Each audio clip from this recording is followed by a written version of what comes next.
थे किताबों में बसी खुशबू की मानिंद सांस साकिन थी बहुत से अनकहे लफ्जों से तस्वीरें बनाते थे परिंदों के परों पर नज़्म लिख कर दूर की झीलों में बसने वाले लोगों को सुनाते थे जो हमसे दूर थे लेकिन हमारे पास रहते थे।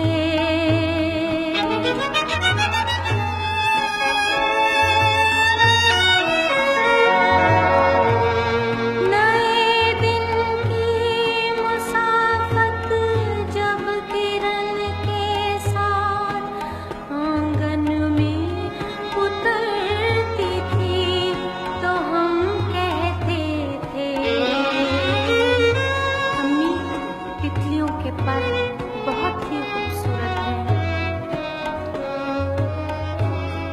हमें माथे पे बोसा दो के हमको तितलियों के जुगनों के देश जाना है। हमें रंगों के जुगनों रोशनी की तितलियां